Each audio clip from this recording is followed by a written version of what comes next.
বাংলাদেশের আজ সীমান্ত বাণিজ্যে ঘোজাডাঙ্গা সীমান্তে পণ্য পারাপার কমলো। প্রতিদিন গড়ে যেখানে 400 লরি যেত বাংলাদেশে, এখন 100রও কম লরি যাচ্ছে বাংলাদেশ।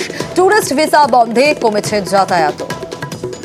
বাণিজ্য ব্যবস্থা বাংলাদেশের অবস্থা খুব একটা ভালো না। হ্যাঁ, ওদের যে পেমেন্ট গুলো যাচ্ছে, পেমেন্ট গুলো ঠিক মতন আসছে না। যে আমাদের এক্সপোর্ট হচ্ছে, এক্সপোর্টের পর যে ডলার পেমেন্ট গুলো, সেই পেমেন্ট গুলো আমরা দীর্ঘদিন আটকে যাচ্ছে। সেই কারণে এক্সপোর্টে বাংলাদেশের ডলারও সংকট, ডলার রেট বেড়ে যাচ্ছে। 18 টাকা এখন চলছে 22 টাকা। যত বাংলাদেশে ঝামেলা ঝঞ্ঝাট যত চলছে ততই বাটা পড়ে যাচ্ছে। টুরিস্ট একদম নেই, মানে যাদের ভিসা আছে তারা আসতে পারছে, আর যাদের ভিসা নেই তাদের তো ভিসা পাচ্ছে না, আসতে পারছে না। আর বাণিজ্য যে কোনো হয় যেটা বাংলাদেশের সাথে কোনো অনেক কমে গেছে, অনেক কমে গেছে। গাড়ি যদি 400 যেত এখন যাচ্ছে 100, 150 এরকম গাড়ি যাচ্ছে, মানে এক্সপোর্টের গাড়ি। আপনারা এখানে কোথায় যাবেন?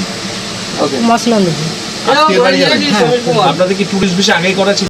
হ্যাঁ, আমার আগস্টে করেছে। আগস্ট করা ছিল, নতুন করে ভিসা দিচ্ছে না? না না, সব ভিসা বন্ধ। আর কি পরিস্থিতি এখন বাংলাদেশে? আমাদের ওখানে মানে খারাপ। আচ্ছা, আসতে কোনো অসুবিধা হয়েছে? না, আসতে কোনো সমস্যা নেই।